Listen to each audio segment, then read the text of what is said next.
Good morning, Chicago. You're listening to Inspirational Perspective. I'm your host, Linal Harris, your very own life coach, right here on WBON 1690 AM, the talk of Chicago. Inspirational Perspective on your radio is all about murdering mediocrity and living the best life possible. So as I ask you every Sunday morning, are you living the best life possible? And this is the place to be to explore that possibility. Well, it's Sunday, July 1st, 7:09 a.m. And it is officially the halfway point of 2018.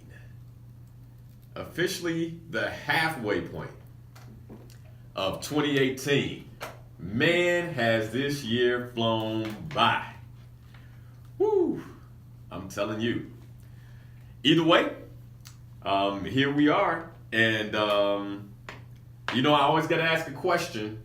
And that is, what does your goals look like for 2018?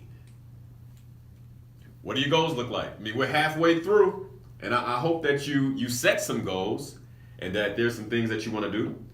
And here's the thing: if you're serious about success, then that means that a halfway point has to always include some type of self-assessment, goal assessment in terms of, have I developed the way I want to develop? Have I created and done the things that I wanted to create and do? So, what does your 2018 look like? And how much ground have you taken? Like when you think about your improvement, your wins, etc.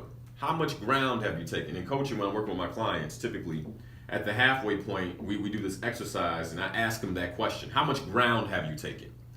And the idea is, where have I improved my life? What are the areas where I know I've made improvement, whether it's in the relationship I have to myself and my well-being, whether it's in my relationship to others, my spouse, my friends, my family, etc. Or even in my work, as an entrepreneur, my revenue. Have I hit the halfway point for my revenue goals? Because we do have revenue goals if we're entrepreneurs, right? I think so. I hope so. And then even in my purpose and my spirituality, am I in the place where I desire to be? Have I seen improvement in those areas? We got to always be asking ourselves these type of questions. So what wins have I logged? What should I be celebrating? And you should be celebrating, by the way. And let me tell you real quick why you should be celebrating.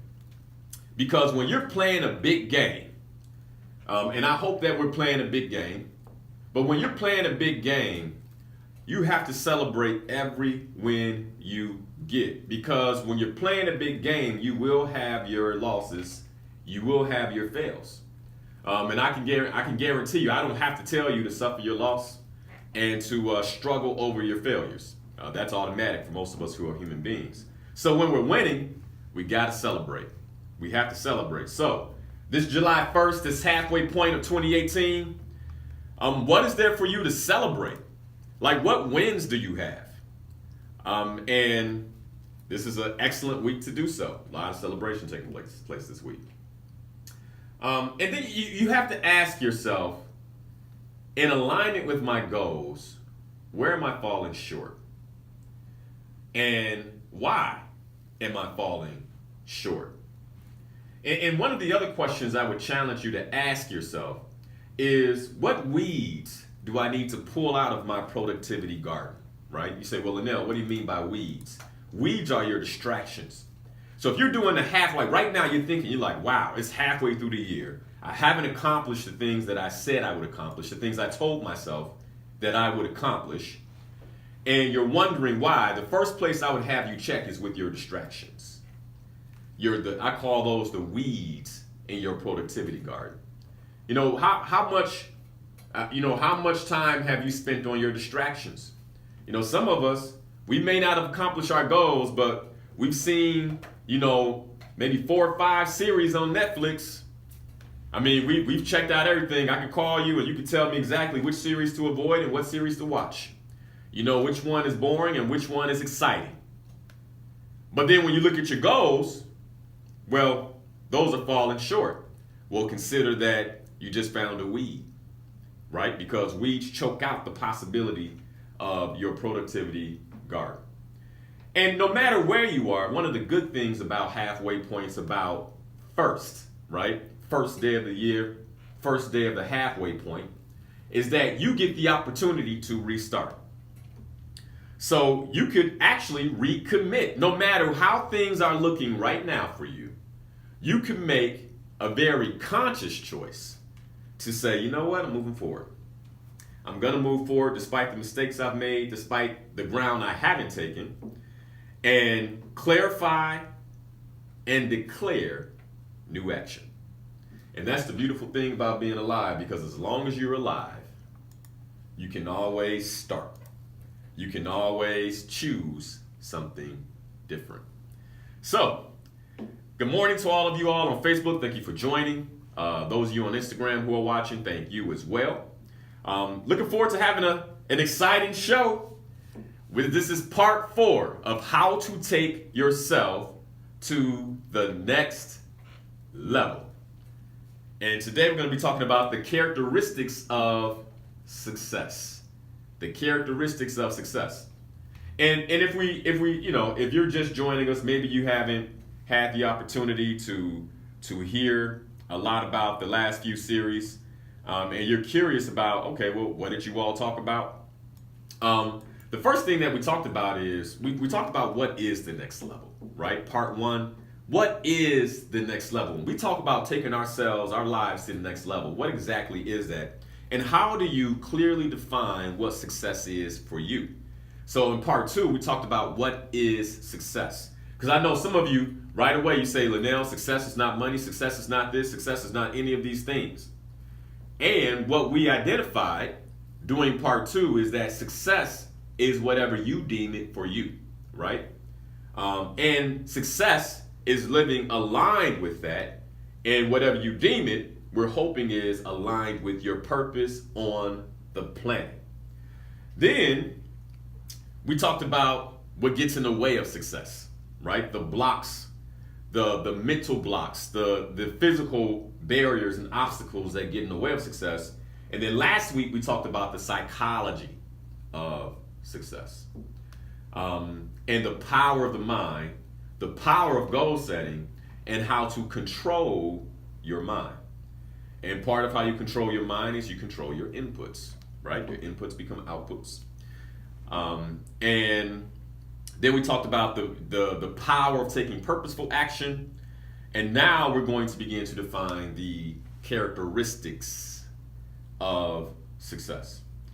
Now, before we get into that, I'm going to tell you, I have to talk about this past Friday night. Because this past Friday night, many of you joined me at the Illinois Institute of Technology for the Rwanda Royal Tour documentary.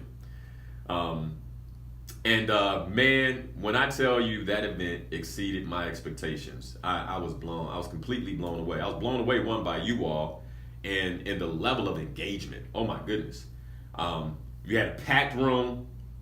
The auditorium held about 175 seats. I think we had maybe about 30, 40 seats open. I mean, you all came out in numbers. So we had a packed room and a phenomenal panel that followed the documentary. Now, if you missed this opportunity, we're looking at the possibility of potentially doing it late this summer, and another showing of some sort. And to put it frankly, why we would do it is the people who watched the documentary asked if they would have an opportunity to see it again, because they were so engaged and loved what they saw so much. And so we'll look at the opportunity to do that. Once again, thank you to Alicia Bunton, the Director of Community Affairs at the Illinois Institute of Technology, for hosting us. And then a special thank you to Cheryl Jackson, David Anderson of AAR for being there. They joined the panel. As a matter of fact, Cheryl Jackson will be joining me as a co-host next week on the show to talk about her TED Talk, Grit and Grace. So you do not want to miss next week with Cheryl Jackson, by the way. A phenomenal spirit, powerful leader, and a very successful woman for you ladies out there. Talk about a role model. Cheryl Jackson is quite the leader, quite the woman, and she'll be sharing with us next week her own fascinating story of Grit and Grace. But a little bit about the documentary. I have some notes here that those who did watch the documentary found out about Rwanda. And I think they were really surprised to hear this. But first, Rwanda is, considered the cleanest, safest place in Africa, one. And those who watched the documentary had an opportunity to see firsthand how elegant and clean Rwanda looks. We follow President Paul Kagame as he talked about how they've successfully taken the individuals who used to be guerrilla poachers and turned them into guerrilla rangers to protect the endangered mountain gorillas. By the way, there are only 800 mountain gorillas left in the world. There's only two countries that you can see them. One is Rwanda, the other one is the Congo. If I'm gonna go see them, I prefer to go to Rwanda because the Congo has its own level of conflict, and they're protected in Rwanda. They recently in Rwanda, which is in Congo, there's still some danger for those gorillas. 800 in the world, and in 1994, I think most of us know from the movie Hotel Rwanda, 1 million to 1.2 million Rwandans were killed due to civil war and genocide.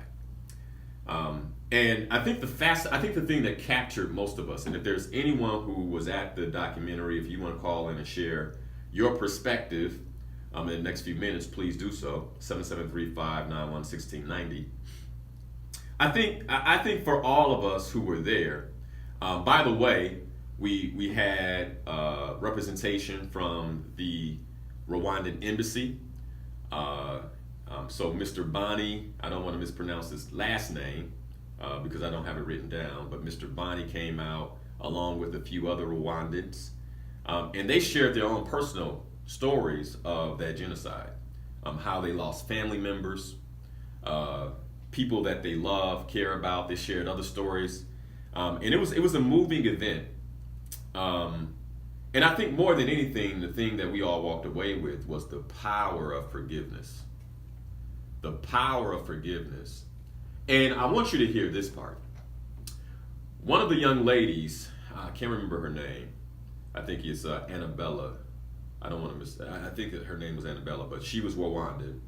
And she got up on the mic and shared a personal story about the genocide and how, she lost people in her family. Her mom lost most of her family. And that it wasn't just the power of forgiveness that allowed them to move forward. By the way, Rwanda has completely turned around. I haven't talked about the phenomenal things that they learned, right? Part of the reason I think everyone was so moved is because of what Rwanda has accomplished in the last 24 years since the genocide. It's miraculous. It's nothing short of miraculous in terms of what they've been able to achieve as a country. In their GDP, technology. I mean, their Rwandan students get laptops produced in Rwanda for their education. I mean, the list goes on and on in terms of things that they've been able to establish under the leadership of President Kagame. But the piece that I think really took us is, 24 years since they were a location of genocide. 24 years later, Rwanda has turned around to be the beacon of the continent in many ways. And we got a chance to see that in the documentary. And what she said is it was the power of forgiveness, but it was also stepping out of the being a victim. I forget the word she used exactly. I know in coaching we talk about stepping out of being at effect, which is at effect is being a victim.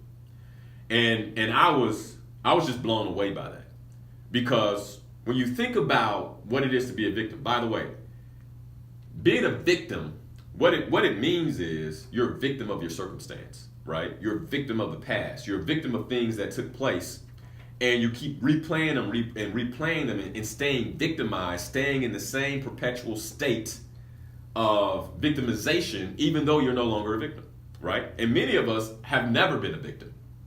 I mean, let's be clear. Some of us have, but many of us, we haven't really been a victim. You might say, I am a victim of your circumstance, a victim of your situation, maybe a victim of the situation you were born into. But when I talk about being a victim, I mean chained, killed, maimed, that level of victimization that took place in Rwanda in particular, and the forgiveness and the ability to take full responsibility for what they want the country to be was just truly inspirational, motivational, and I think it taught a lot of us a very big lesson. So that was a phenomenal event, and of course, if we can, make any strides in terms of showing that documentary again in the future, we will. But thank you again to those who came out. It was by far it exceeded my expectations, and it exceeded my expectations because of you all. Thank you so much. All right, and a lot of people are now going to Rwanda. They're like, hey, we want to go, and that's one of the things that Insights for Life will be offering come 2019, the opportunity to go with us to Rwanda and experience it firsthand yourself. All right, well, let's talk about the characteristics of success. What does it take, one, to be successful? Now that we've defined what success is, we talked about the psychology of success, what you have to think like. And by the way, if you're like, wait a second, I didn't hear any of that, Linal, you can go out to YouTube, you can check those shows out. You can also go to Facebook and check out the Facebook live streams on my page to check all these out. But just so far, the show has been phenomenal. Thank you all for the contributions that you've made. And let's talk about the characteristics of success. Oh, wait a second. I got a phone call on the program, the Rwanda documentary, Mama D. Good morning, Mama D. How are you? Oh, good morning. Good morning. Oh, I'm just so excited. It was just wonderful. And I did not know you were so young and so handsome.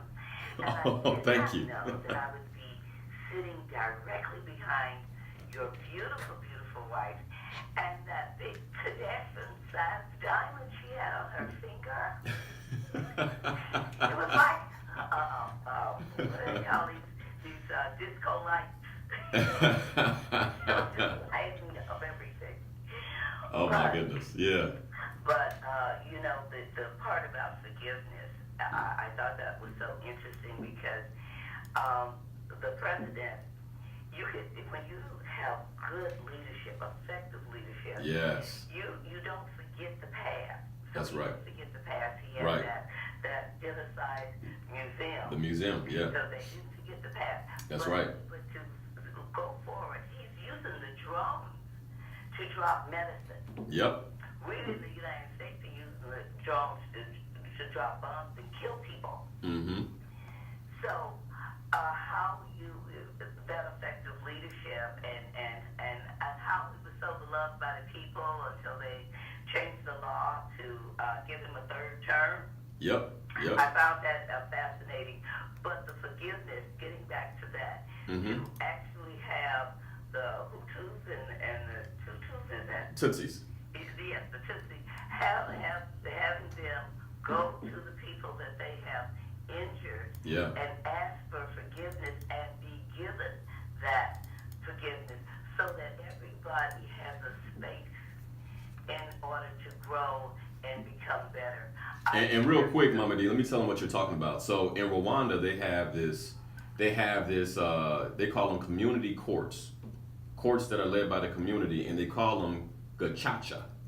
And basically what happens is the community, they act as the judge and jury for what a person does, and the community decides whether or not they're going to forgive or condemn someone for what they've done. And that's part of how they handle the genocide afterwards. So keep going. I'm sorry. I just wanted to explain that. Yeah. Thanks for that, because Yeah. Judge Timothy Evans, I saw him at a function, and that's one of the things that he wanted to do. He said that the future should not be about just locking people up. That's right. So he wanted to get the victim, the victimizer, the lawyer, the judge, the people from the community, and create that kind of space. So I'm looking forward Yes. to him bringing that, especially to Chicago. But in conclusion, I just wanted to say how wonderful it was to say once a month. I think they said every last Saturday, Every on Saturday. last Saturday That's right. of the month, the community comes out and cleans up the neighborhood. Yep. And just think, if we could make that one of our goals and apply that in Chicago. That would be beautiful. And by the way, it's not just for the community to come together and clean up their community and volunteer to clean up their community, but the leaders come out, and this gives the community an opportunity to engage with the leaders, and for the community to share with the leaders what it is that they want, they need from their leaders, right? So it's also a way that they can dialogue with one another to ensure they're all on the same page. Absolutely, and that is so important, because when I was growing up, we had two institutions. We had the institution of the Black church and the institution of Black mamahood. Right. And somebody was going to tell your mama because somebody knew your mama. Right. When we don't know our neighbors, we call 911, and they'll put your 5-year-old in handcuffs and take them to jail. So that is something that's very, very necessary, and I hope that we can implement that too. Thanks for taking my call. Oh, you're welcome. You're welcome. Thank you so much for the phone call, and thanks for sharing that perspective. All right, Mama D, thank you so much for the phone call. Man, I'm telling you, it was, again, a phenomenal event. And let me tell you something. When I'm asking you all to come out to an event, one of the things I want you to know, I'm asking for a few reasons. One, to inspire you. One, to give us a brand new place to look, to create brand new possibility in terms of what we're up to in our own community. And three, to give you new perspective and education. And I think we got all that. And this is Maurice. I believe Maurice was at the event as well. Maurice, good morning. How are you? Yes, I was, brother. God bless you, man. There's so much to be said about what you're bringing to this community, brother. And if I had to just describe it in one word, it would be quality. Ah, thank you. Thank you. Yeah. Yes, yeah. sir. Yeah. Nothing mediocre about what you're doing, my brother. Well, I'm all the way with you in murdering mediocrity. yeah, I was gonna say that. If I brought it in a mediocre way, that would be right against what I talk about. So yeah, no. Absolutely. Yeah. So you're talking the talk, you're walking the walk, black man.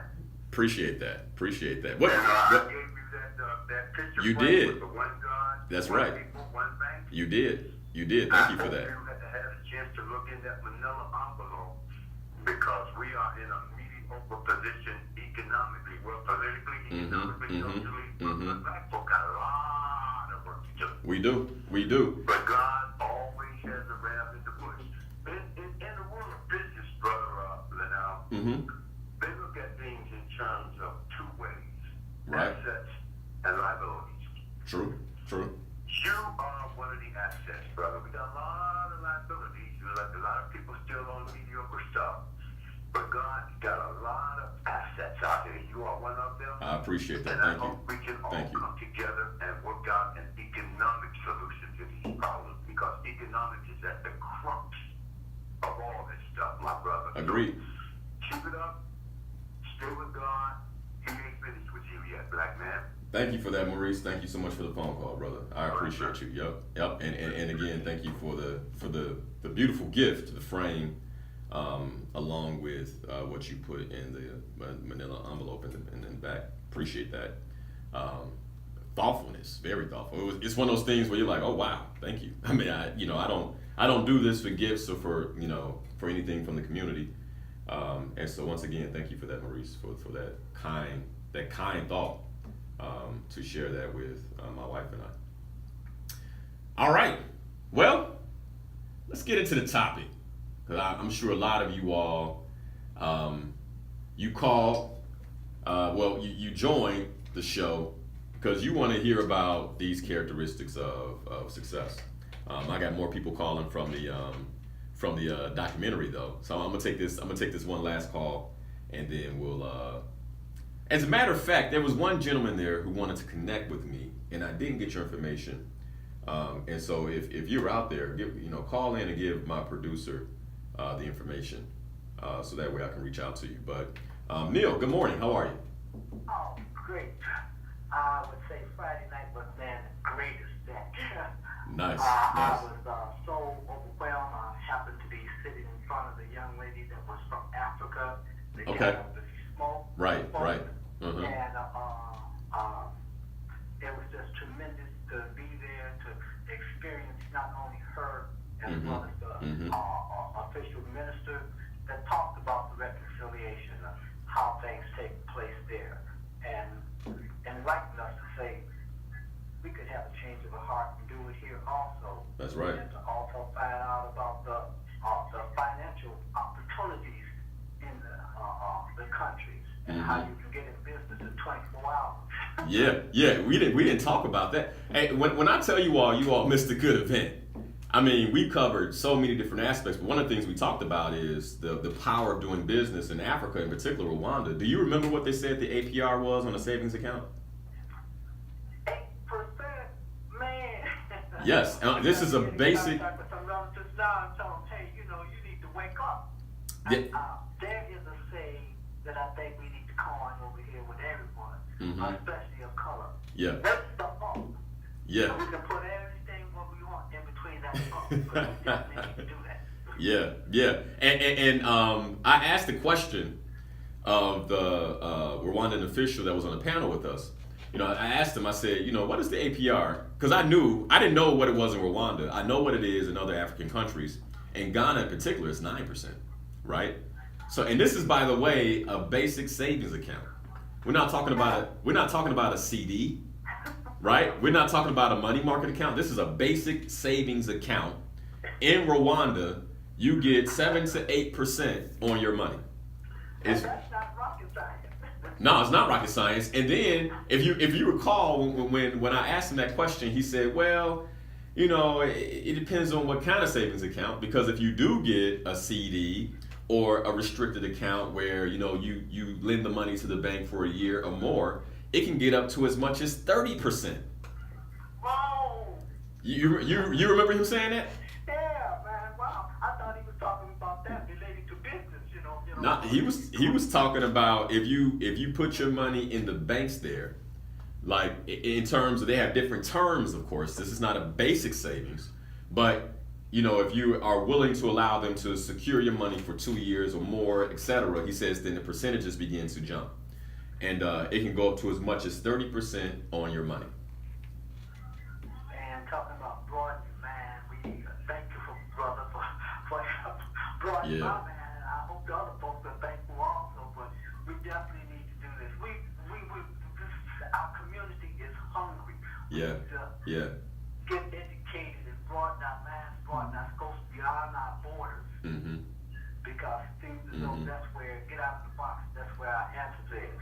That's right, man. And that's one of the reasons why I wanted to bring that type of event to Chicago. And the reason we're doing it again, I mean, we plan to do it in New York, we plan to do it in Atlanta, and then if we can do it once again here, maybe late summer here in Chicago. So for those of you who missed it, be on the lookout, because I will bring out some of the same people, the same individual, Mr. Bani from the Embassy of Rwanda, who's based in DC.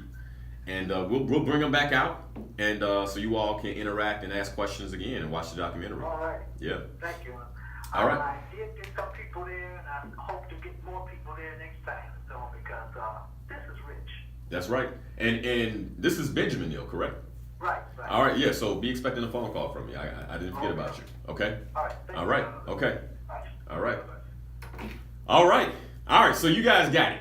And and again, I kind of skirted over it, as you can tell, because the callers called in and gave a lot more than I gave. Because I get excited when I was there. I've seen the documentary multiple times. I forget how powerful this information is. Well, I don't forget it. That's why I wanted you all to come out. But then once I do it, I'm like, all right, on to, that's gone. I crossed that off my list. That's a milestone accomplished. Now what's next? And today it's about teaching these characteristics of success. But I think you're beginning to see, like this is some of the characteristics of success in play. Because to be successful, you have to have an overwhelming curiosity. The people who came out, they were curious enough to take action. They got off their couch. They came in. It was 104 index Friday night. I mean, it was hot. Okay. I shook some hands where people were still sweating when they walked through the door, even after they hit the air conditioner of the Illinois Institute of Technology there at the MTCC Center, which, by the way, is gorgeous. It's gorgeous. I mean, nobody talked about that, but it was gorgeous. The venue was gorgeous. Okay. But they were still sweating. That's how hot it was. But they came out despite that, right? Some people took the train. Some people, they had to get PACE transportation. But they did what they had to do because they understand the power of curiosity and how curiosity leads to your success. Now, let me give you an example of what I mean by this, because you have to ask yourself how curious you are. How curious am I? When new opportunities come up, do I think about them in a way of possibility that makes me amazingly curious, or do I say, that won't be anything, and I keep moving? And the reason why this is important is because when I got the invitation, I think I shared this before, when I got the invitation from Rwanda to fly to New York, I was busy. I was very busy. And I remember telling my wife, like, hey, I got this, invitation from President Kagame to come out to New York. I got a lot going on. And I was curious about it. But at the same time, right, there was a part of me that was realistically like, well, why does, this president want to talk to me? And if I fly all the way to New York, will he still be available? Because I understand what it is to interact with dignitaries like that, right? You can have a meeting set up with a president of a country, and because they are president of a country, sometimes they're like, hey, sorry, couldn't make it. And, I apologize that you came to New York. And so I was a little leery, right? I almost let the lack of curiosity keep me here in Chicago. And thank God for my wife, who was like, no, you need to get on the plane and go to New York. So I went to New York, and get this, didn't have the opportunity to meet with President Kagame. However, he ensured that I met with his Minister of Tourism and Investment, and that's how all of this came to fruition, from following that level of curiosity and then being able to bring an event like this to the VON listeners and to other individuals who came out on Friday evening. And now we're partnering on a number of different things because of my level of curiosity and the ability to follow through.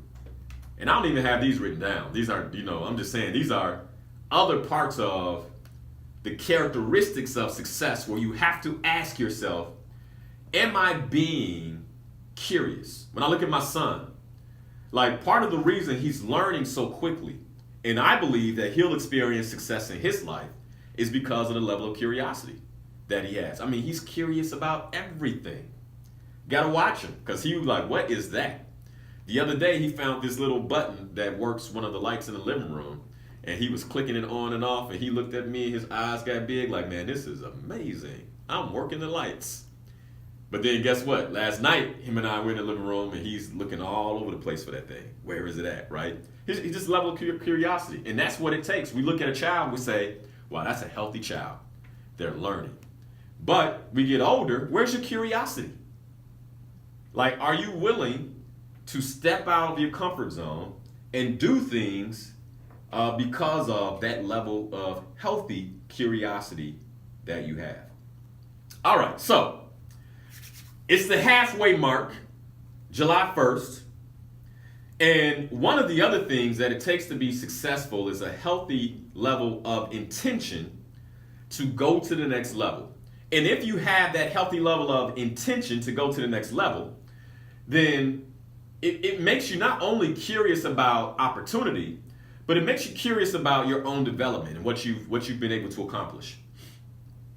And one of the things that one of my goals this year was to do work in Africa with Africans. At the beginning of the year, actually it was towards the end of last year, I told my wife, I was like, I really have a passion to do work in Africa and to work with Africans and to begin building business in Africa. And this is before I went to Ghana. The last time I had been to Africa before that was back in 2010. But something hit me and said, Linal, you got to do work in Africa. You got to do work with Africa. And so I set it as a goal. Now, this is the halfway point. I've been to Ghana. I've had the opportunity to create a trip for Ghana. Now we're going to be going back and forth to Ghana. I've partnered with the Rwandan government. I'll be going to Rwanda in a couple of months. And in 2019, taking a group of at least 75 African Americans to Rwanda throughout 2019. Right? Now, how did that happen? These characteristics that I'm about to talk about, this is how I made it happen. It is not luck. It is not coincidence. It is powerfully declaring and then taking action and noticing where the resistance comes up and pushing past the resistance anyway. And I'm gonna tell you, I'm excited about the progress of that African goal, and I couldn't be more pleased about the progress we've made with the goals to engage public officials in Ghana, Rwanda, and deepen the transformational work available to us as African Americans as a result of these relationships. All right.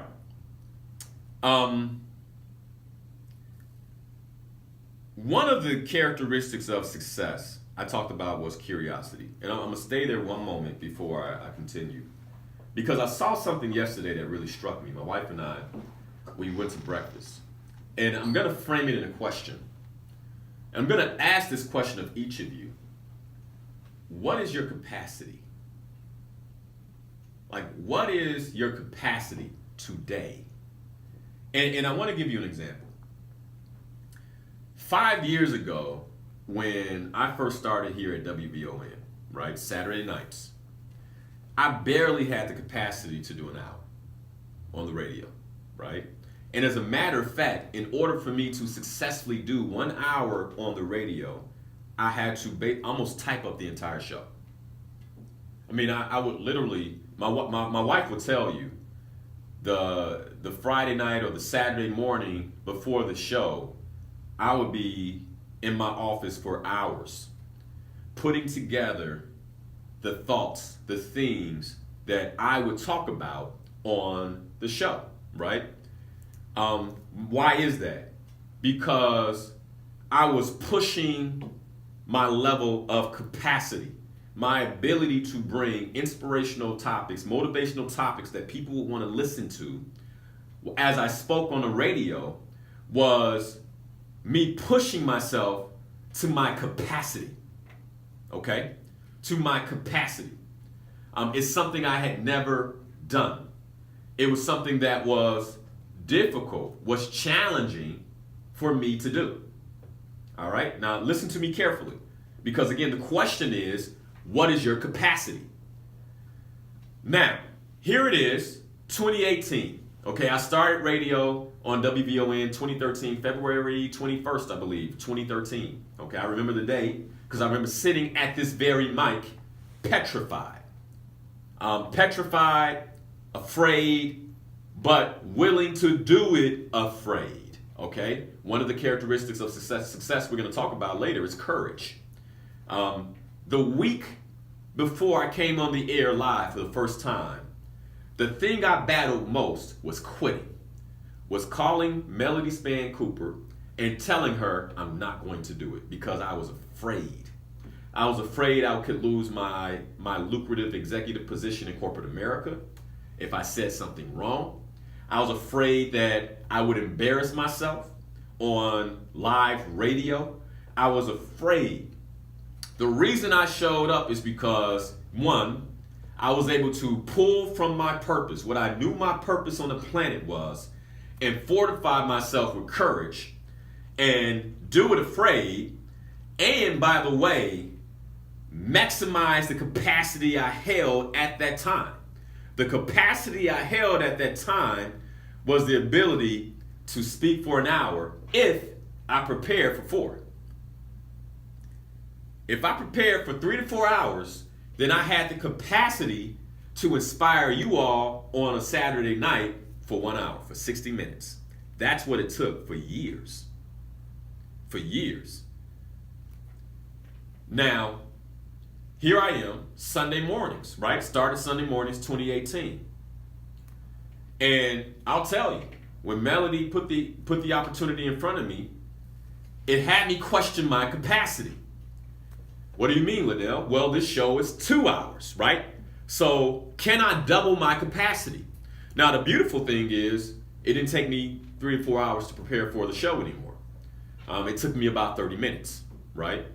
So then I said, okay, if it takes me 30 minutes to prepare for an hour, then yes, I can do 2 hours because I have the capacity to prepare for an hour for a 2 hour show, right? And by the way, I'm preparing all week to keep this, to keep it fair. But the reason I'm asking is because when it comes to our success, I believe that many of us aren't constantly asking and investigating our own capacity.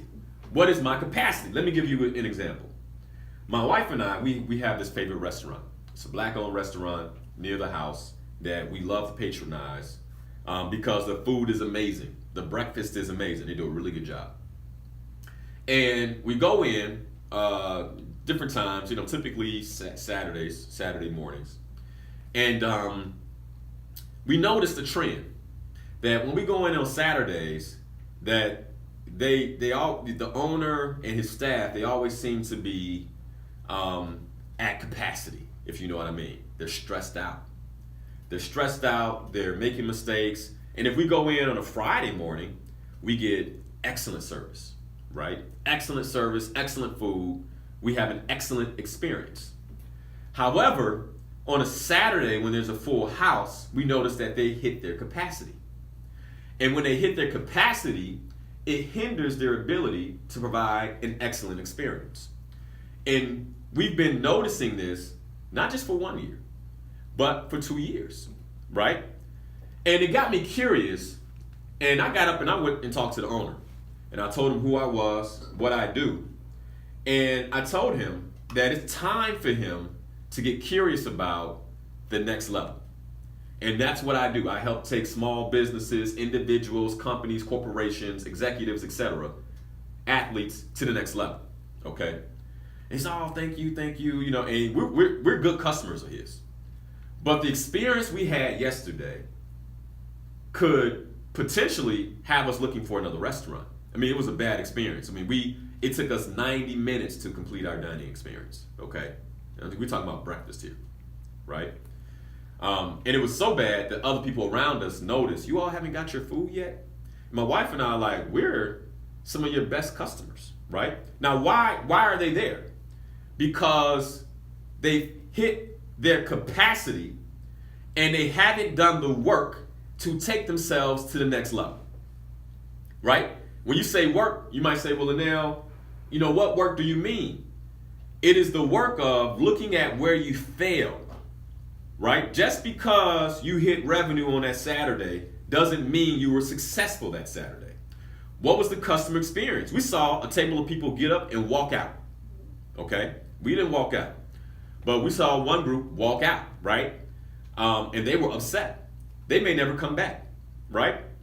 And what we don't see sometimes in life and in business, this is how we end up failing. Because we're not paying attention to the cues of our capacity. What is my capacity? And understanding when I'm at capacity that I need help. So one of the questions I'm going to ask before we even go into the characteristics of success is, do you know your capacity? And if you've reached your capacity, do you need help going to the next level? Let me tell you, that's one of the reasons I keep a coach. I am a coach and I keep a coach. This year I stepped it up to the point where not only am I working with a coach once a week, I have a cohort of coaches that I'm interacting with 3 times a week. 3 times. And we're talking about capacity. I'm increasing my capacity with the support I'm getting from these coaches, right?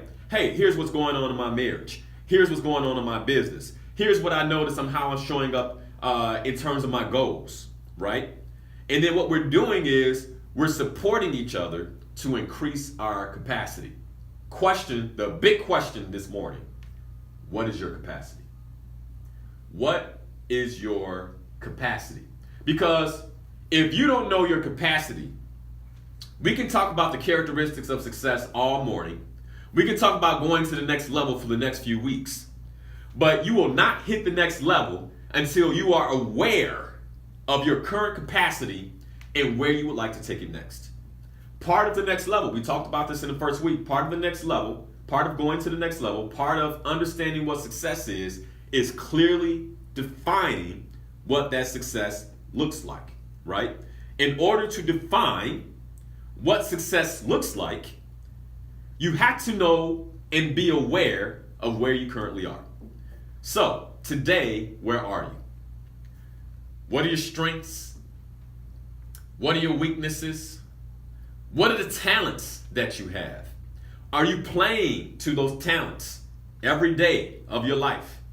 If not, then you likely are reaching capacity in an area because you're not playing in the right area, right? Another way to look at it.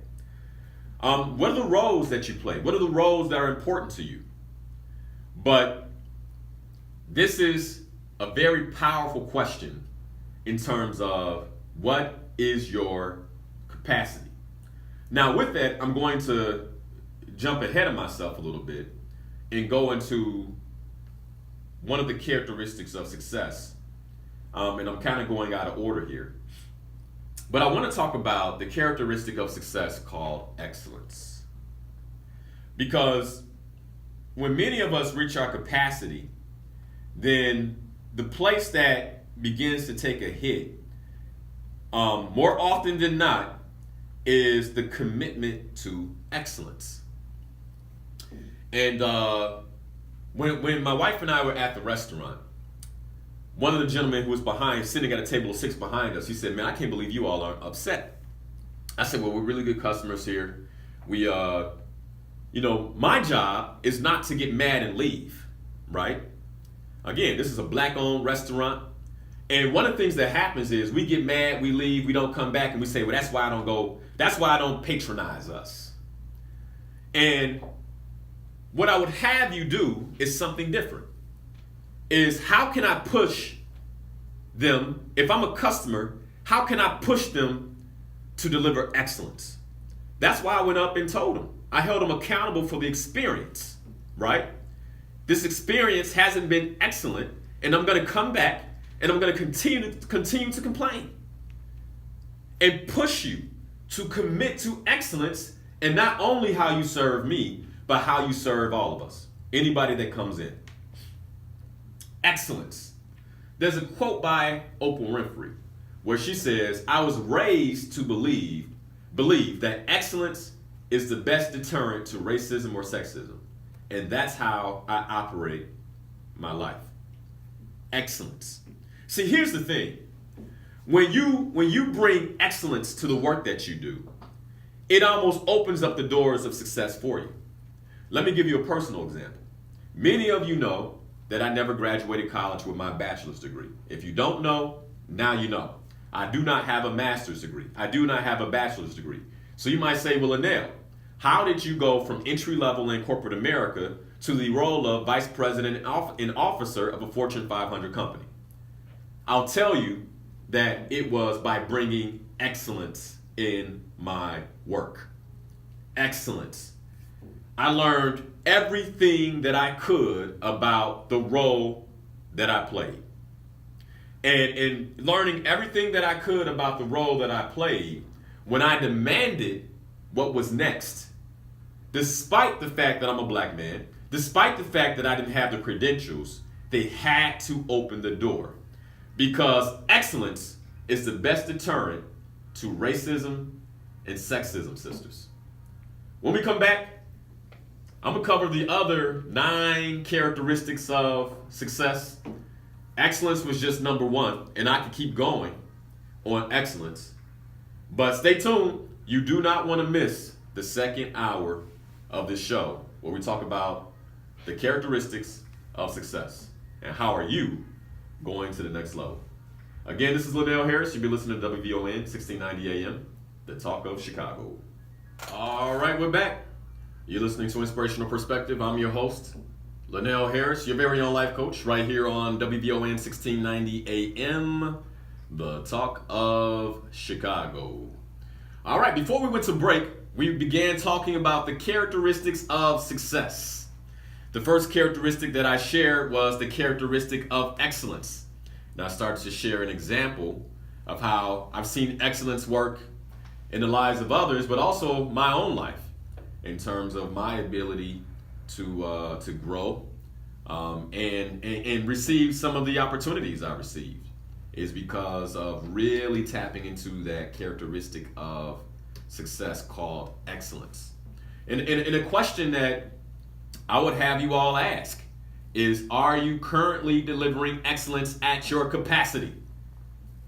Right? It's a different thing when you don't have the capacity to go higher, right? So then you need to get the support to break that ceiling.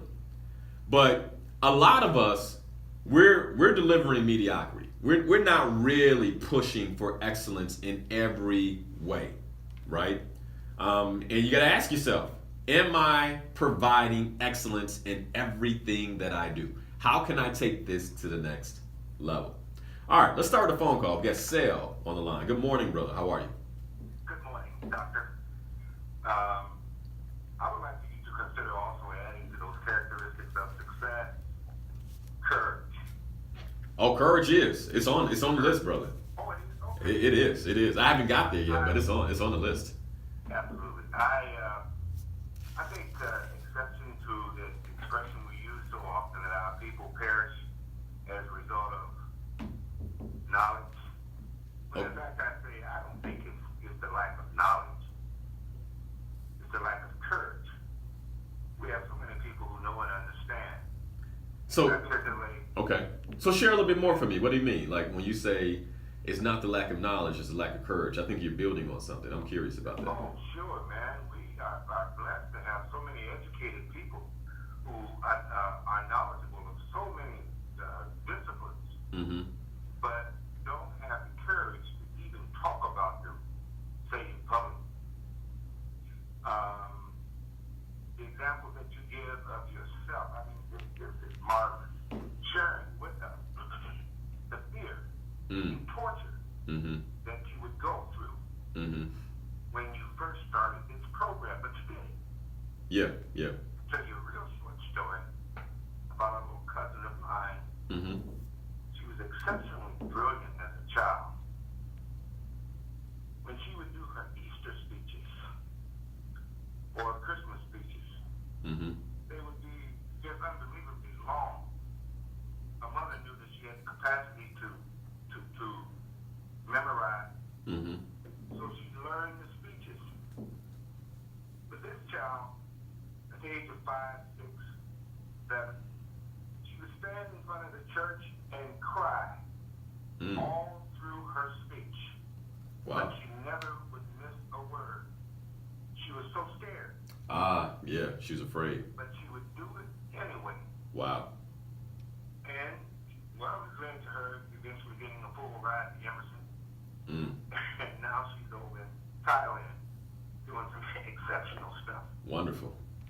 Wonderful. But It's a great example. I was listening to you say that, Mm-hmm. and I thought about her, what a gift she has been to me. I mean, just so thoughtful. Yeah. This little girl did a math problem when she was in the second grade, Linal. She said she wrote it out. She had $92,000, Mm-hmm. and she went shopping, and she spent 78,000 and something. And then she said she would have X amount of $1,000 left, as opposed to talking about if she had 3 apples and gave one away, she would have 2 left. But this is the type of mind that she had. That's beautiful. That's beautiful. When she was that young. Wow. So I just wanted to express my appreciation for you. I regret so much that I missed last Friday. So please, if you can, bring it back, as you say, toward the end of the summer. Got it. And I won't miss the next blessing. Got it. Got it. All right. Well, thanks for the phone call, Sel. Appreciate you. Yes, yeah. sir. Yeah. All right. He said add courage to the list. You know, that's an interesting perspective in terms of Sel, where he said, I wonder if, you know, they say our people perish from lack of knowledge, but is it a lack of courage to actually apply the knowledge? We got to ask ourselves. Because it is one thing to it's one thing to know something. It's another thing to actually do it. It takes a lot of courage to do it. It takes vision to go out and do it. We talked about vision on the Slay Your Goals coaching call last week. I think the participants who were on the call got a lot out of that one. Again, you want to be a Slay Your Goals member. I'm helping people go to the next level for $37 a month. I mean, y'all pay more for that in cable, and that's not helping you do nothing. Definitely not go to the next level. SlayYourGoals.com. All right, well, let's keep moving. So excellence, I think we talked about that one. You get it. We understand what excellence is. And again, excellence can break barriers. It can break barriers. But let's go to the next one. The next one is action. Action. You know, and I put excellence in front of action. Action is actually my number one characteristic of success. Way too many of us sit back and we know to do something, but we won't do it. We are too afraid to take action. We're too distracted to take action. We're just not taking action in the places that we should. I said it a few weeks ago in terms of action. You have the quote by Frederick Douglass, where he said, I prayed for 20 years and nothing happened until I prayed with my legs. What the actual quote is, I prayed for 20 years and received no answer until I prayed with my legs, until I took action. Prayed for freedom. 20 years did not become free until I actually ran away and prayed at the same time, right? Action. The question I have for you is, what action do you know you should be taking right now? You know you should be taking the action. And instead of taking the action, you're sitting. You're sitting on your laurels. You're enjoying the fruit of yesterday versus taking action on the vision you have for tomorrow. Action. Look, the success you had yesterday was yesterday. I think we all have seen too many examples of where you can be successful today and then find yourself failing tomorrow because you didn't take the action that you knew you were supposed to take in that moment to continue your success. Action. Action. The next characteristic of success is faith. Now, when I dive into faith,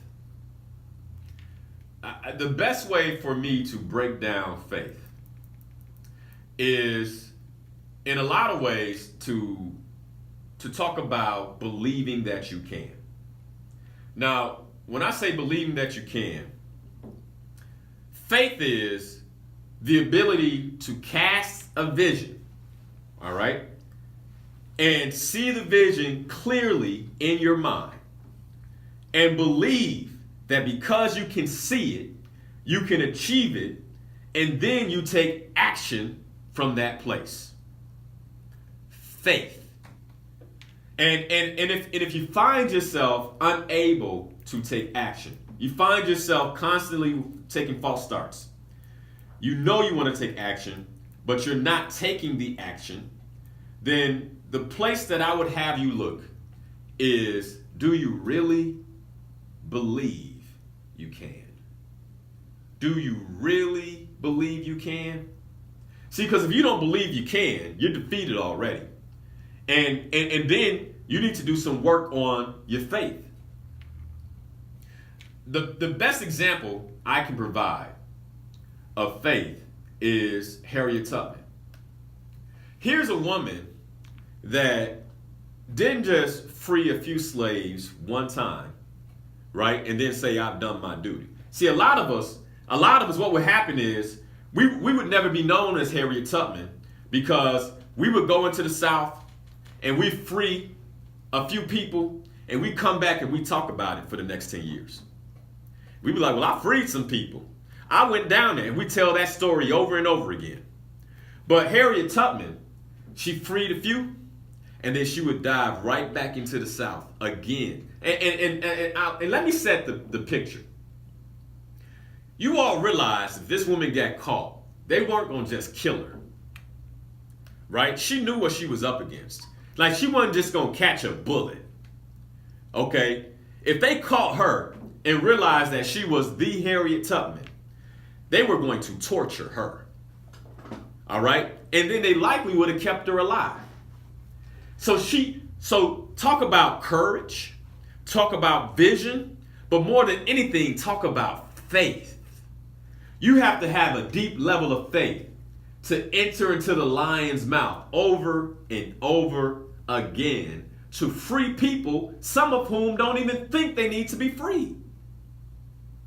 Harriet Tubman said, I would fight for my liberty so long as my strength lasted. And if the time came for me to go, the Lord would let them take me. Talk about faith. Talk about faith. Like, hey, look, this is my purpose, and I'm going to deliver on that purpose no matter what, because I know that is the will of God. And whatever happens, happens because my faith is tied to the will of God and to my purpose on the planet. I'm going to keep taking action. Man, that's powerful.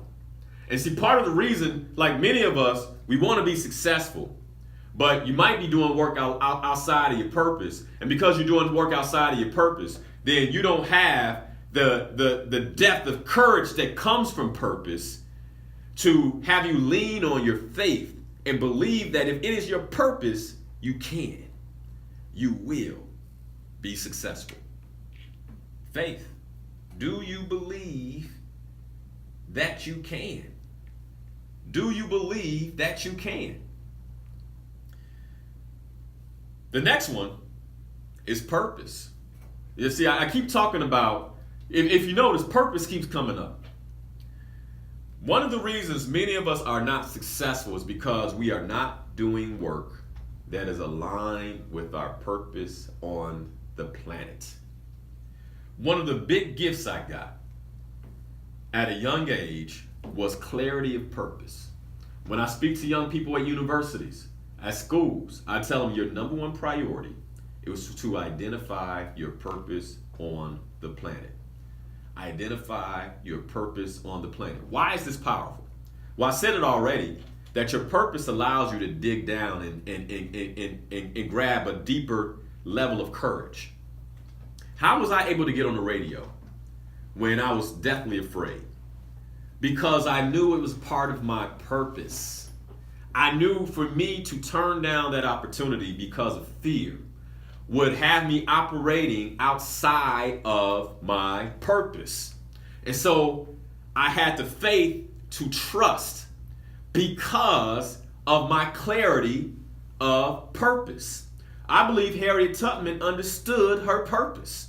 And because she understood her purpose clearly, and she could see the vision on the other side, it gave her the faith she needed to continue to walk into the jaws of the lion over and over and over again. I believe she had some very close calls. And I believe it was her courage, her faith, and her purpose that let her know it's going to be okay. I've said before, as an entrepreneur, those of us who are entrepreneurs, we know how disconcerting that it can be to know that your livelihood depends on your effort. Your livelihood depends on your clarity of mind. Your livelihood depends on your ability to take action. You have to go out and fish yourself. Nobody's delivering the fish to you. You can't have a bad Monday morning. You know, when I was in corporate America, I could be off on a Monday morning, mentally. You know, I could show up and be like, man, I really don't feel like it, and kind of skate by. But as an entrepreneur, there's a consequence for that. I don't get the same pay that I would normally get if I don't show up fully, completely, 100% engaged in the work that I'm doing.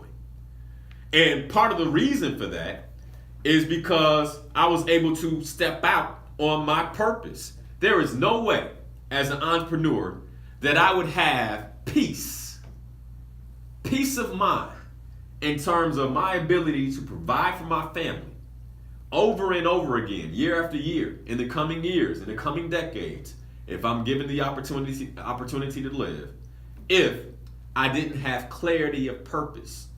I know that what I'm doing is my purpose on the planet. I know that it is in the will of God, right? And because of that, no matter what happens, I know that I'm going to be taken care of as long as I stay lined up with my purpose. That's the power of purpose. Dr. Martin Luther King said, no one really knows why they're alive until they know what they would die for. Do you know what you would die for? You know, do you know what you're willing to put your life on the line for?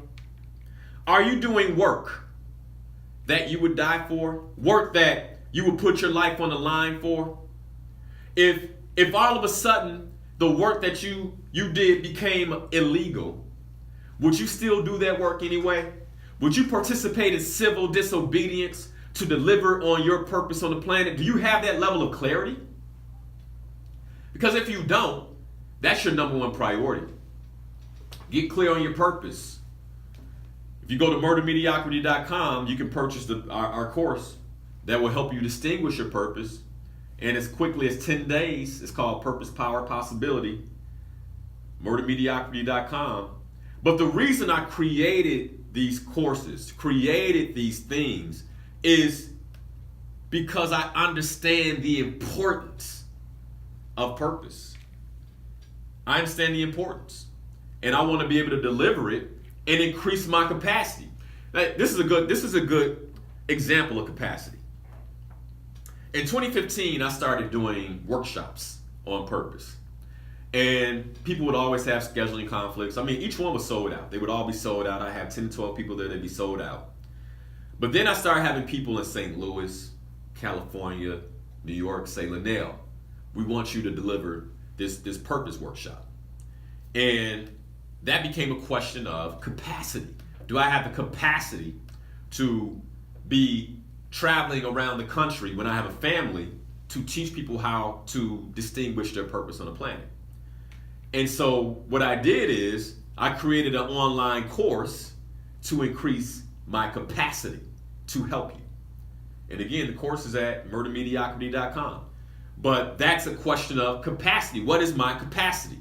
How do I increase that capacity in alignment with my purpose? Oh, I'll create an online course. And I shared with you, a lot of you, the resistance I encountered. It was the first online course I ever created. And it was hard. And I created another one not too long ago, and it was easy. It's just how it goes, right? But I've increased my capacity in that area, my ability to deliver on my purpose by helping you distinguish your purpose. All right, so purpose. What about this notion of persistence? See, many of us, we're on the right path. We have a certain amount of courage. We understand our purpose, but we're not persistent. You know, a lot of us will call one time. Like if there's an opportunity waiting on us, we'll call one time and say, well, they didn't call me back. You know, or if we get turned down, we're not resilient. We're not resilient to the point where we continue to persist. You know, the ability to be resilient, no matter the obstacle, is a differentiating characteristic of the successful. You know, people who are successful, this is what differentiates them. Their ability to be persistent and resilient.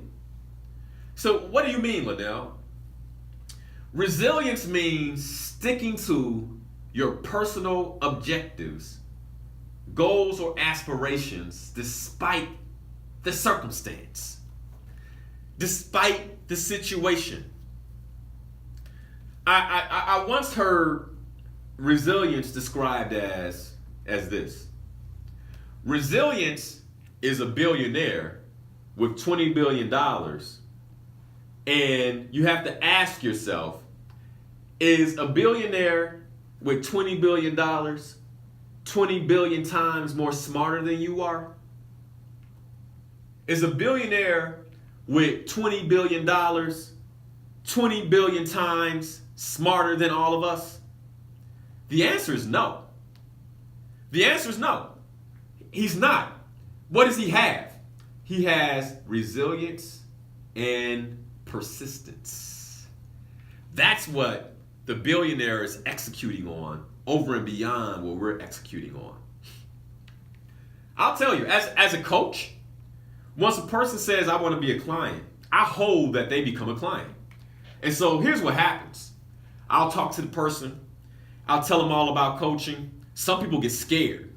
They're like, oh man, because change scares people, right? Even if it's change in a good way. They're like, man, if I start working with him, what's going to change? How am I going to change? How's my psychology going to change? And so they get scared. They start avoiding my phone calls. There's a woman right now who I've been calling for a year. For a year. And every time I call, this is what I do. I leave a voicemail. And after the fourth time, I say, well, it's the fourth time I called you. I haven't heard from you. So I'm not going to call you anymore because I don't want to pester you. I don't want to stalk you. And I hold it that if you're interested in coaching, you'll call me back. I get a phone call back. Oh, I've been busy. I've been this. We moved out of state. We moved here. This happened. That happened. Circumstance, situation. I still want to coach. All right, let's set a time up to talk about it. Move forward. She falls back off. Many of us will say, well, forget her. She don't want to work with me. I don't want to work with somebody that want to work with me, right? But that's not an attitude of persistence and resilience. My job is to transform her life. My commitment is that I'm going to transform her life. It might not be in 2018. It might be in 2019. It might not be in 2019. It might be in 2020. But I guarantee you I will continue to follow up until she says, don't call me anymore. Then I'll stop. But as long as she says, I want you to continue to pursue me, I will be persistent, I will be resilient, and I will pursue her. It's one of the reasons I have a successful coaching practice. I have coaches call me all the time. Linal, how do I create a successful coaching practice? I said persistence and resilience. What does that mean? You don't stop. You keep going. But as soon as somebody falls off, they get demotivated. Oh man, I had 3 people in my pipeline I was going to coach and all of them canceled on me. I don't know what to do. Go get 3 more people in your pipeline and call the other 3 relentlessly until they hire you or tell you to stop, tell you to shut up, don't call me no more. See, here's the thing. Like a lot of us, we get in our own way. We have these interpretations and we're not persistent, we're not resilient because our interpretations say you're bothering them, you're pestering them. You shouldn't go, you shouldn't call, you shouldn't do that, you shouldn't say that to her. And it's all your stuff. You got to get past your stuff. You got to be able to see your vision so clearly that you persist. A billionaire is not a billion times more smarter than you. They've just mastered the characteristic of resilience in terms of how they create an enterprise. Unlike those of us who quit when resistance places itself in the path of our dreams, the billionaire just keeps moving along and overcomes a barrier or two or three or 100. They just keep going. That's the difference. So ask yourself, where are you stopping? You want to be successful? What is your capacity and where are you stopping? Where are you not being persistent? Some of us as leaders, we get tired. We say, I'm tired of telling her the same thing over and over again. I'm done with it. I'm over it. But you ain't gonna fire them. So you're gonna let them continue to do what they do. They wore you out. One of the characteristics, one of the competencies of leadership is persistence and consistency. You know, if I think you're a good worker and you got one area of opportunity, I will persistently follow up on that area of opportunity until it becomes so belligerent, I have to let you go. It's that persistence. Where can you be more persistent in your life, in your business? How can you fully execute on this characteristic of success? There's a quote by Muhammad Ali. Here's a man that was persistent as a champion. He said, I hated every minute of training, but I said, don't quit, suffer now, and live the rest of your life as a champion. Persistence. Persistence.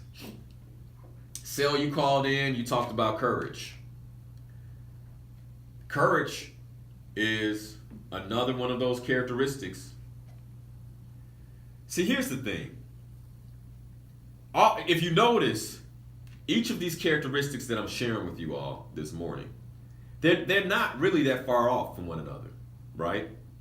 It's not like I'm saying something that is all the way in left field. Like I'm not coming with, persistence and then something way over here. I'm saying persistence and then courage lines up right with it, right? Because in order to be persistent, we need to have a certain level of courage.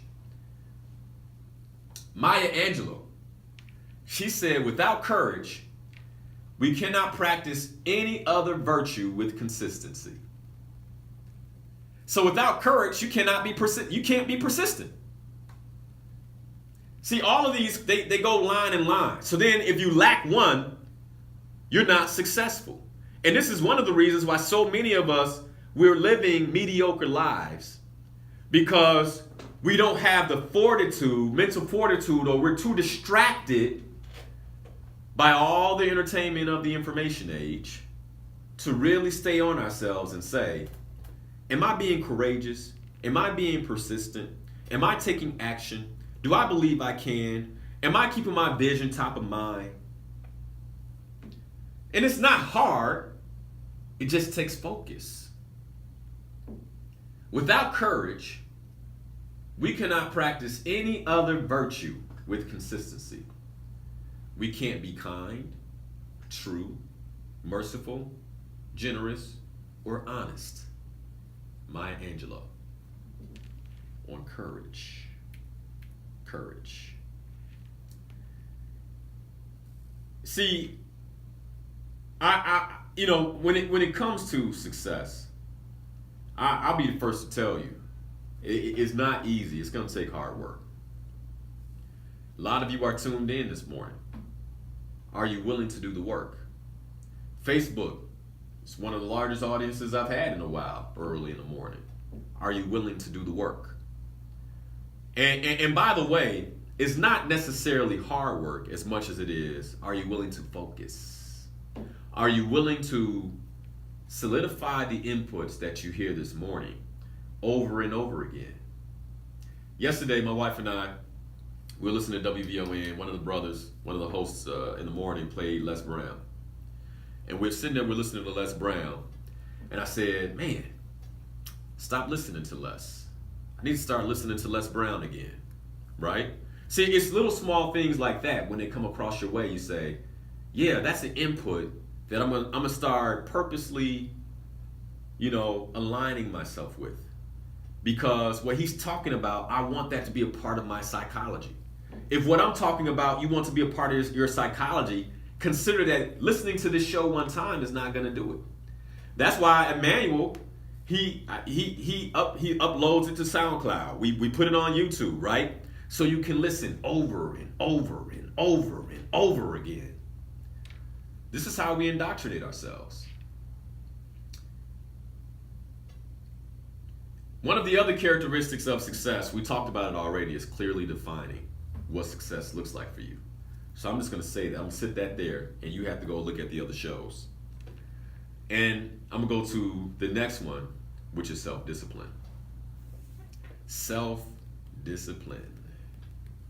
This morning on the way in, I was listening to the Divine Healing Hour. You guys know I like them. James and Caroline. God bless you all. And this morning, he was talking about fasting, right? And how fasting takes you to another level of consciousness. And somebody might ask, well, why does fasting take you to another level of consciousness? One, you're cleansing your body of toxins. So when you cleanse your body of toxins, part of your body is your mind, right? So you clarify your mind. I'll tell you, since I've changed my diet, my mental clarity, I remember I would get tired right after lunch every day. I would be exhausted. I changed my diet. I don't get tired midday anymore. My mental clarity, right? But that came from a certain level of self-discipline around my diet, right? See, often success hinges on our ability to discipline ourselves. But he was talking about fasting and how it gives you another level of consciousness. And one of the reasons that it gives you another level of consciousness is because in order to fast, you have to execute and exercise a certain muscle of self-discipline. And as you exercise this muscle, you can begin to discipline yourself in other areas of your life because now the muscle is bigger. So things that you couldn't stop doing, shows you couldn't turn off, video games you couldn't put down, all these different things that kind of interrupted your ability to be self-disciplined. When you take on self-discipline in one area of your life, it begins to give you the ability to impact the other areas of your life the same way. The most successful people I know are the most disciplined. I'm going to say it again. The most successful people I know are the most disciplined. My friends that are multimillionaires, they might have their vices, right? But they're very disciplined in the areas that matter to their business. Very disciplined. You're not going to move them off of their routine. The most successful people I know are the most disciplined. This is one of the reasons why we see a certain level of success in certain religious sects, right?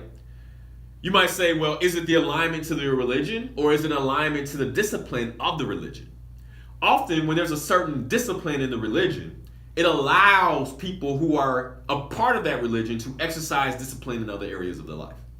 And then you see a different level of success. It's simple. People who are successful don't celebrate in ways that outshine the wins. What do I mean by that? Many of us, we celebrate even when we're not winning. And when we are winning, we don't celebrate, right? Go to any club, you'll see it packed full of people who are celebrating what? Like, tell me what you're celebrating this evening. I'm celebrating it's Friday and I just got paid. And the celebration of getting paid actually leads to less money. So A disciplined person is not going to out-celebrate their wins. Successful people tend to their well-being through diet and exercise. Like the people that I know who are successful, most of them tend to their well-being with a high level of discipline. Oh, I'm not eating that. Oh, you can't call me at that time. I'm at the gym. Right? High level of discipline, high level of routine. And successful people also control their energy source with intentional rest. Intentional rest. Some of us, we can't be successful because we're so exhausted. We're tired all the time. And then you know why you're tired. I had a client, executive. I said, why are you tired? He says, I stay up too late at night watching TV. An executive, making great money and wanting to go to the next level, but finding that he's too exhausted to do the work. And I said, well, do you want the next level, the next position, more desperately than you want to be entertained? And he was like, that's a really good question. He said, I get so caught up in entertainment. I get so caught up. These shows are so good. And I said, they're designed to be that good. They're designed to put you in a place of internal conflict. You got to get to a point where you're disciplined enough to say, I'm not watching that. I'm going to get my rest. He finally started doing it. Went to the next level. Right? So successful people control their energy source, and all the things I just talked about, they're done purposely to ensure when it's time to get to work, they can make a huge impact. That's the point. When I do my work, when I put my hand towards what it is that I want to be successful at, I want to make sure that it has a huge impact. Right? That's the power of discipline, self-discipline. All right, we got a few more. Passion. See, here's the thing. I can say all of this, and if you're doing work that you're not passionate about, it's going to be very hard to catch fire. It's going to be very hard to be successful. A lot of us, we're pigeonholed in certain roles in our jobs, in our work, because we're not passionate about it. And what I'll say is save yourself. You need to quit and save yourself. You're like, well, where am I going to get money from? You'll figure it out. Why? Because you'll be passionate about getting money. You'll figure it out and then go align yourself with passions. Now, a lot of people say, hey man, this whole passion thing is a farce. Don't go chasing your passion, young people. You'll be poor. And guess what? You might not make as much money. You might not. For a good point in my career, for a long time in my career, I didn't make good money. But I was passionate about the work. And so what ended up happening is over time, I started to rise and I was able to do work that I was passionate about and make money. The problem is most of us just don't want to wait. We don't have patience. Actually, one of the characteristics of success is urgent patience. I'm going to talk about that. We don't have patience. And so we won't do things that are aligned with our passions because we don't have the patience to allow it to develop. I haven't met a successful person yet. Even the ones who tell you, hey, don't believe that you're going to do work aligned with your passions. Even the ones that say that. If you ask them, are you doing work you're passionate about, they'll chuckle and say, well, I was lucky. Okay. Yeah. Now, what if you're a creator and you get to create your life? And you can create actually doing work that you're passionate about. I haven't met a successful person yet who's not passionate about what they do every day. I haven't. I'm talking about wildly successful. I haven't met one yet that is not passionate about what they do every day. And if you aren't doing what you're passionate about, I'm telling you to run. Run. Otherwise, you become unengaged, disengaged, and eventually fail. Passionate people typically aren't targeted when companies evaluate their employees for layoffs. Why? Because they say, oh, that individual there, we need to hold on to him. He operates with a different level of passion and fire. We will be losing 2 to 3 people if we let him go. I'm an example. When I made the transition from global operations into diversity, and I became the chief diversity officer, they had to hire 2 directors to do my job. 2 directors. And one of them said, Linal, how did you do this work and not get burnt out? And I was like, burnt out? I loved it. See, that's the difference. I loved what I was doing. I love going to different countries and inspiring the people in that country to do a better job for my company. I love that. That was fun to me. I love looking at the numbers and identifying where we could do better. I loved it. I was passionate about it. Are you passionate about what you do? The next one is understands power. It's a long list, I know. And again, all of them are connected. Do you understand power? And power is a tricky subject. And anyone we would label successful typically seems to have quite a bit of it. I mean, think about that. When you think about someone, you say, oh, that person is successful. We also notice that they carry a great deal of power, leadership, influence, etc. And a lot of this power is given based on trust and respect. Some of it is based on position. But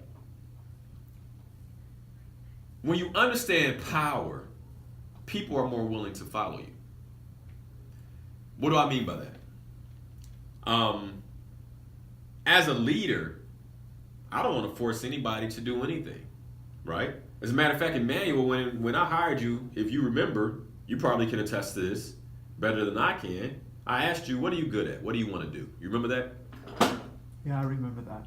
Yeah. And even now, when we come up with new projects and things, I say, is this something that you want to do? Is this something that excites you? Yeah, you do. Yeah. You asked me that. Now, why is that important? A part of success, so as a leader, you can say, I exhibit a certain level of power over Emmanuel, right? But Emmanuel as an individual has his own power too, right? So I can ask you to do something and you can say no. And here's the thing. Most people won't say no to you out loud. They say no to you through their actions or lack thereof, right? So if I'm like, Emmanuel, I need you to do X, Y, and Z, I exert my power, right? And that's not something you really want to do. It likely will fall to the list of things, to the bottom of the list of things I ask you to do if you don't really want to do it. Would you agree? Sure. Yeah. I mean, unless I'm like, this is a number one priority, you have to do this, blah, blah, blah, blah, blah, you likely won't do it. And when you do it and you're not passionate about it, is it going to be work done with excellence? Probably not. He's having a hard time with this. He's like, man, am I admitting this stuff? Look, this is what I already know, okay? He's not sharing anything. This is, I mean, as a human being, it's not going to be excellent work, right? Now, my ability to be successful as an entrepreneur and a leader is understanding the trickiness of power. Just because I'm Emmanuel's leader doesn't mean that I get to force him to do things. I have to figure out how to exert my power in collaboration with his power. And that makes us more powerful. You get what I mean by that? Yeah, that makes sense. And a lot of us, we get caught up in title. I'm your boss. You're going to do what I say. And we find ourselves having the same conversation over and over again with people because we think we're exerting power, and we're not. A powerful leader knows how to gain collaboration, consensus in a way that will keep people engaged even when they're not around. You do all your work at home, right? I mean, he does all his work at home. He's not in the office. I'm not looking over his shoulder. When people are following you to survive, remember that they will also eat you to survive. And if they will eat you, you never held true power. What do I mean by eat you? They will turn against you. They will rebel against you. They won't have your back. Dr. Martin Luther King Jr. had power. I mean, when you can get people to march in the street without paying them, that's power. The ability to enroll them in an idea. Adolf Hitler, his power ended by taking a cyanide capsule and putting a gun to his head. If you mistreat power, it will mistreat you and your legacy. One of the most important characteristics of success is the ability to understand power. Power is tricky, and you can trick it. Do you understand power? We got a president right now who doesn't. That's why he's embroiled in all this turmoil, right? Just because you get the title doesn't mean you have the power, right? We can look at President Barack Obama, whether you like him or not. Because he understood the way power worked, he was able to get the things that he wanted to get done. Might not be what we wanted to get done, but what he wanted to get done, he was able to get done, even among a lot of resistance, because he understood the trickiness of power. To this day, I believe one of the reasons he bailed out the banks is so he can get his health care plan. To this day, one of the reasons we're playing that tax bill is because his agenda was to get health care on the board. Didn't matter if we got a big tax bill.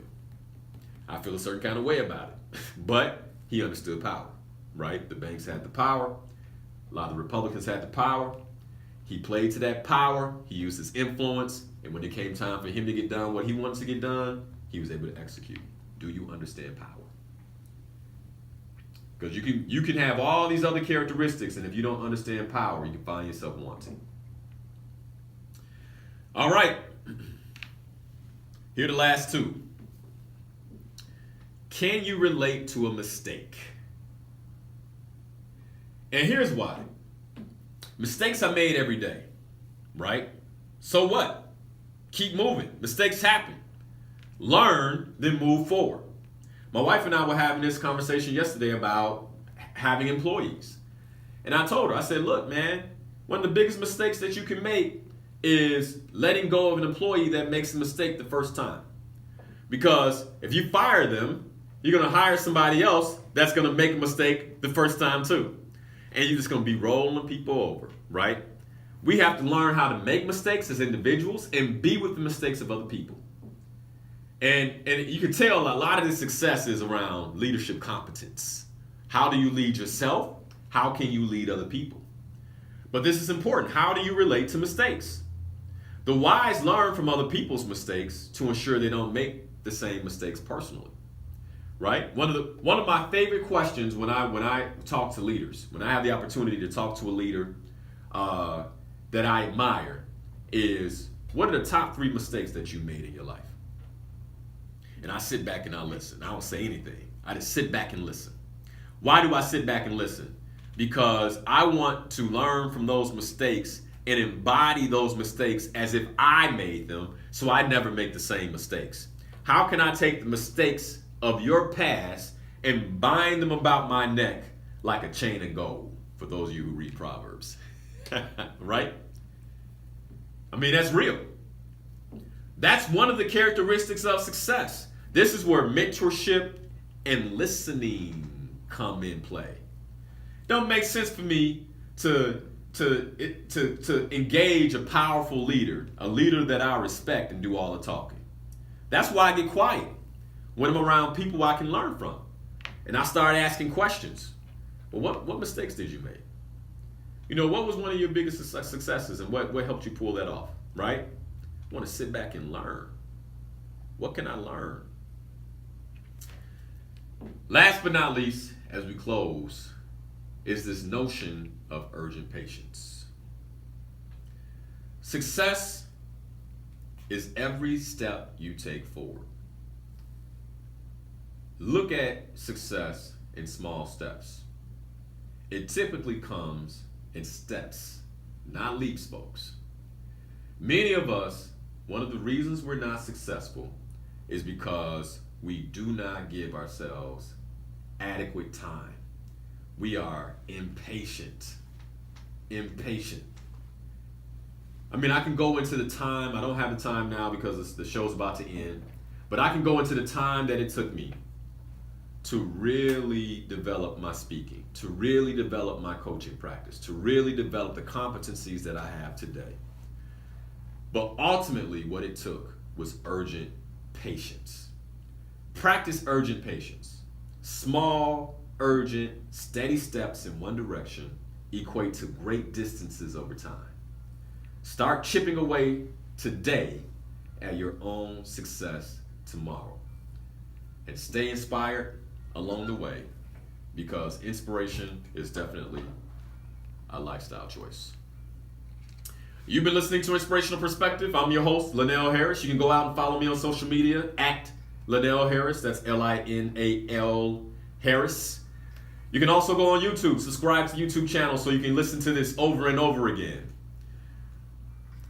I appreciate each and every last one of you. Again, it's the halfway point for the year. Have you done your mid-year assessment? You all have a phenomenal Sunday. Stay cool, pun intended, literally, and have a phenomenal July. We will talk to you next week. Cheryl Grace will be joining us. Have a phenomenal day.